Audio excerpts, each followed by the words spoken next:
It's the Happy Families podcast. It's the podcast for the time-poor parent who just wants answers now. Hello, this is Dr. Justin Coulson. Welcome to the Happy Families podcast. Today, a conversation on a topic that seems to generate endless chatter, endless clicks, and endless questions and controversy. However, I'm speaking to somebody who knows more about it than just about anybody in Australia, if not on the planet. Jo Ryan was a registered nurse for over 20 years, with much of that time spent working in paediatric hospitals. She's also worked as a full-time nanny for many years, both in Australia and overseas. And she knows babies. She knows kids going to sleep. She knows about the stress and anxiety that's part of early parenting. In 2017, Jo completed 12 months of infant mental health through Melbourne University and the Royal Children's Hospital in Melbourne. And Jo is the founder of Baby Bliss. So we're going to talk sleep, babies, sleep training. I don't know if I should have said those two words side by side, but I did. And a whole lot of other stuff about how we help kids get to bed, how we help parents to get enough sleep, especially when it's 2 o'clock in the morning, the baby's crying and no one knows what to do. Jo Ryan, so good to have you on the Happy Families podcast. Thanks for joining me. Thank you. Nice to see you. Hey, Jo, let's start with the straight up in your face question that I know makes people cringe, but we've got to get this out straight away. What is baby sleep training? Well, look, I think baby sleep training is a term that's bandied around and used for a lot of different things. I mean, in my mind, sleep training is where you sort of you're trying to override a baby's natural kind of, I guess, sleep needs or sleep abilities, and you kind of want to train them to fit into a bit of a cookie cutter or, you know, a pattern or a routine that suits sort of what we think babies should be doing. But, you know, people do apply that term to just generally, you know, a lot of just other stuff. But I think that's kind of what in my mind I would say sleep training was. Okay, so we won't name names here. It's really important that we're sensitive and appropriate in our professionalism. But what I will say is there are a handful of people globally who have made significant money advocating for baby sleep training. They've written books, created programs about why you need to make sure that the kids are on this particular routine and following this particular pattern. I was just approached by somebody a couple of weeks ago who was a huge advocate of baby sleep training, who wanted to be on the podcast, and it doesn't fit with my approach, my philosophy, what I think is best for babies or best for parents for that matter. In the main, I know that there may be some special circumstances where it's an option that has to be considered. But can you tell me, why do so many people advocate for this structured approach to baby must sleep when I say baby must sleep? Because I think that, you know, as adults, we want the baby to fit into our world. And, you know, we kind of, you know, I mean, we have a lot of pressures on particularly mothers these days, you know, of wanting to, you know, either go back to work. They need to go back to work. So they feel that they need the baby to be sleeping well in order for them to be able to function properly. There's a whole lot of external pressures on it. And then there's also that kind of, you know, oh, well, their baby's sleeping through the night, so surely mine must be able to do that too. So maybe unreal expectation. When I think about baby sleep training, I'm reminded, and this is an extreme example, I know, but I'm reminded of a parent who basically told me I brought my child home and I knew that at the end of week 1 that we needed a sleep train or it was not going to work. And so they literally just let their baby vomit, scream, whatever, and went in the next day after the baby had cried all night. And within 2 or 3 nights, she said it never happened again. The baby just went to sleep. The sleep training worked. I know that that's an extreme example, but when you hear that, what's your reaction? Oh, it makes me really, really sad because babies need to be held when they're upset, and they need to have attention. They need someone to comfort them and support them. You know, babies cry. That's what we know. That's their way of communicating, you know, probably one of their only ways of communicating when they're tiny, you know, that they want something or there's something that they need. And so to kind of ignore that when they're young, well, at any age really, is just, it makes me very sad, I think. Jo, when we consider the idea of baby sleep training, a lot of people will use the term crying it out and similar words, similar names for those kinds of methods. Are there any differences for parents who are not familiar with this or who are trying to work out what they're supposed to do? Is there a difference between sleep training and crying it out, or is it essentially just a different take on the same concept? Yeah, I think it's probably the same thing. I mean, cry it out or controlled crying is sort of what I would view as kind of the sleep training that has been around for a long time now, that people basically train their children to fall asleep. So they let them cry for extended periods of time until basically the child sort of cries themselves to sleep. I think it's essentially the same kind of thing. In cultures other than ours, do we see this kind of sleep training?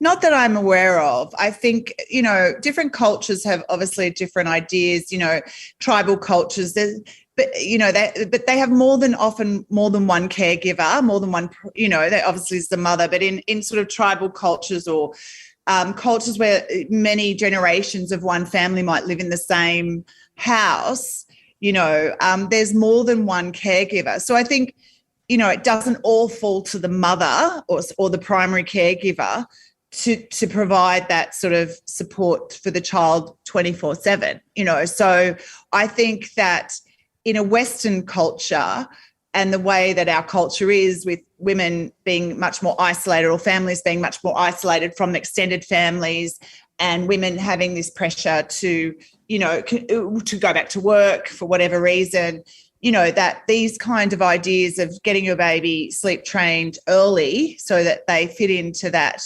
that's why it's sort of grown and become a big thing. We need to talk about solutions, which we will soon. But first, one more question on this sleep training, cry it out, controlled crying concept. If you were to list your primary concerns, Joe, and I know you've done this in your book, Baby Bliss, but for the sake of people who are not familiar with your book and not familiar with your work, what would you highlight as maybe your top 3 concerns with a sleep training approach to baby nap time? Well, the first one is attachment. Like babies need to attach, and they need to have a secure attachment to their primary caregiver. And that happens very early when babies are very, very young. And if babies are not attended to when they need someone to cry, that attachment can become insecure because they feel like that there isn't that primary person there to help them. So that's a big thing. And attachment affects you for the rest of your life. That would be one of my main concerns. Also, just understanding, it's putting a lot of pressure on babies and on parents to kind of make this baby do something that, in fact, their brain development their brains are not able to actually do it, So there's a lot of pressure. And so it creates, of course it does work for some babies because otherwise people wouldn't keep doing it. But for a lot of babies, it doesn't, and it goes on, and you have this protracted kind of period of crying and stress and, everyone's unhappy. So I feel like it puts a lot of pressure on the family unit and on the child to do something they're not ready to do. It's 2 a.m. The baby's been awake 3, maybe 4 times already. Mum is sleep deprived, exhausted, feels like she's going to cry if she can muster the energy for that because she's just so tired.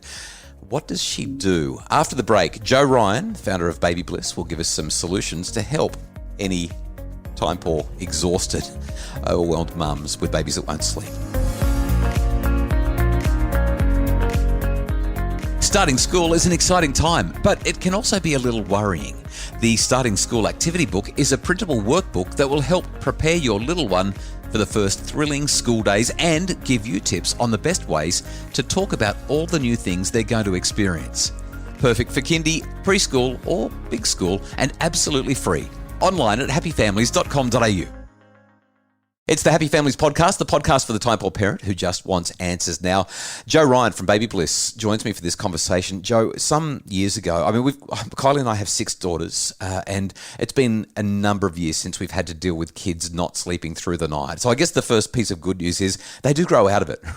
Like eventually, our 8-year-old, she slept all night now for a number of years and we're doing okay. You do get through it, but it's exhausting when you're going through it. I remember before we met you, before we knew who you were, before we discovered your book, we had our first couple of kids, and Kylie and I both hated the concept of sleep training or controlled crying or crying it out, whatever you want to call it. But we were exhausted and we were lost. And we were afraid that we were going to yell at our baby or hurt our baby or shake our baby or do something that demanded that the baby go to sleep. And if we could just yell at her enough, she would understand that it was time to go to sleep. And I remember we got to a point where Kylie said, I don't want to do this thing, but we need to do it. And we put the baby down And we were in the room next door as she screamed and screamed and screamed and screamed and screamed and screamed. Until it got so bad that Kylie left the house. She went and sat in the car out on the street as the baby screamed. And she said even in the car with the windows up, she could still faintly hear the baby crying. And it tore my heart out. It absolutely crushed Kylie.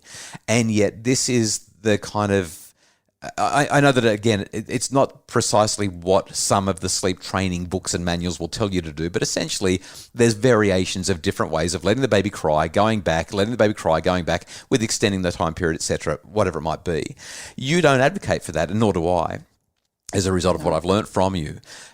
If I'm that desperate parent, though, if you could go back and talk to Kylie and I on that night when it's now 2:00 and we are just shot, what do you tell a parent to do? How do they get through this challenging, exhausting time?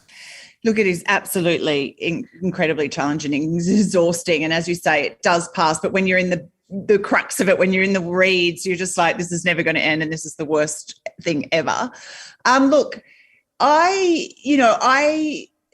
there are definitely things you can do. And sometimes it's about just we're talking young babies here. So it's taking the baby to bed with you, maybe, just getting some sleep. And then when you feel like you're a bit more well rested, you can maybe put some more, I guess, sort of techniques in place, like sitting with the baby in its room in the bassinet and soothing the baby, rocking them till they're sort of drowsy, then putting them down and patting them.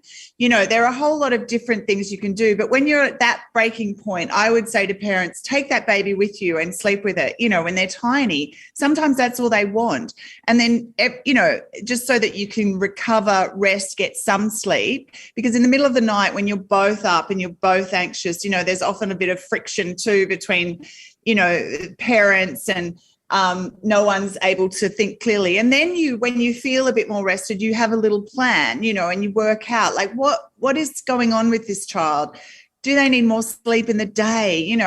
Why are they not, understanding what sleep needs are for a baby is really important, because I think a lot of people don't, you get sent home from hospital with a new baby and you're not quite sure what to do with this thing, and no one tells you, your baby won't actually fall asleep when they're tired. That's not what happens. You've got to put them to sleep. You've got to assist them in the early days so that they start to sleep, because if they're sleeping, they'll sleep better. If they're not sleeping, they sleep worse, So there's a whole lot of stuff. So maybe do some reading when you feel like it, understanding what your baby's sleep needs are, and setting up really good sleep hygiene around bedtimes, rituals, having sort of triggers or cues that your baby understands, like wrapping them, winding them down, making sure they've had a good feed. But, I think there's a lot of information that parents don't get that they could, to just help in those first couple of months where things are all a bit crazy. Yeah. So let me restate. First off, there's a lot to be said for just hopping into bed with the baby, or bringing the baby into your bed. It's probably going to work better than you trying to squeeze into the cot or bassinet. But you can get those bassinets now that attach to the side of your bed. They sort of fit in between your bed base and your mattress. So your baby is right there. And you can do that thing that we call co-sleeping, which again, historically, until the last couple of 100 years, Joe, if I'm not mistaken, that's how families slept. They all slept in the same room together. Yeah, absolutely. And co-sleeping, when babies are tiny, often they just want to be near their parent, their mum or their primary caregiver. So, having the baby attached to the side of the bed is a really good, those co-sleepers that sit on the side of the bed are really good, and if you have to, obviously you need to do it in a safe way. And particularly when you're tired, often, you need to make sure the baby is safe. But having the baby close to you, is one good first thing. Like, don't keep trying to put the baby down in their own bed or in their own room or away from you. Have them on you. If I could go back and have our 6 kids all over again, and I'm not sure that I would. No, I'm just kidding. I love them. I'm not. I didn't really say that. But if I could go back and have those 6 kids again, one of the first things that I would do is make sure that we had the baby at the very least in the same room as us. We did that with the last couple of kids, but ideally we'd actually have them as close to our bed, or even on or in our bed, or in one of those co-sleeping bassinets. because having them close over time, we've discovered just how valuable that is, and we didn't have that information early on, and gee, I wish we did. But hearing the other things that you've highlighted, the way that we can stay calm because emotions are contagious, the way we can pick up additional information, work out why the baby's not sleeping, learning to actually put the baby to sleep because babies do need to learn how to go to sleep, and we have that role. All of those things and more you talk about in your book, Baby Bliss. Is there anything else that we should highlight for a desperate parent who just wants an answer now and is looking for help before we wrap things up, Jo?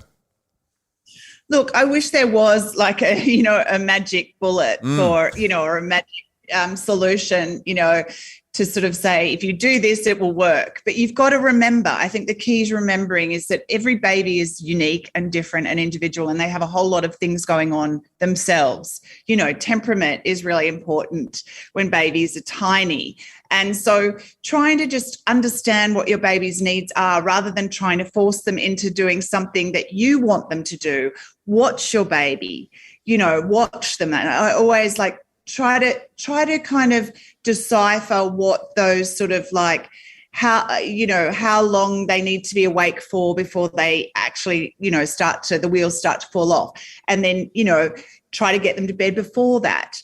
So watching your baby, because they're telling you, they're trying to communicate to you all the time what they need. And so rather than just kind of saying, well, the book says this or so-and-so says this, try to get to know your child and have some structure around, getting them to bed in a way that they will start to remember that, rapping, soothing, singing, having that kind of thing before bed is really important because babies are clever. They learn stuff really quickly. So consistency and repetition is really important too. You're taking me back there in all the right ways. I love it. Jo, if people want more information about how they can get their baby to soothe and sleep, where should they go to learn more about what you suggest? So I have a website, babybliss.com.au. There's a lot of information on there about sleep needs. So how much sleep a baby needs at what age. It's obviously a broad thing, but, that can be a starting point. If there's some information on settling in the bed and with the baby, like if ever you're trying to settle your baby, you should always remain with them all the time and soothing them. Babies cry, like we said, but got to remember that as long as someone's with them and comforting them, that's important for them. And also I have a book, Baby Bliss, which is available on Amazon or iTunes or in your local bookshop if you ask for it. And I love that book. Hey, Jo, thanks so much for joining me. Nice to talk to you, Justin. It's Jo Ryan from Baby Bliss, babybliss.com.au. All the links will be in the show notes so that you can get more info if this is something that is desperately needed in your home or the home of somebody that you know and love. The Happy Families podcast is produced by Justin Rullon from Bridge Media. Craig Bruce is our executive producer. For more info, visit happyfamilies.com.au.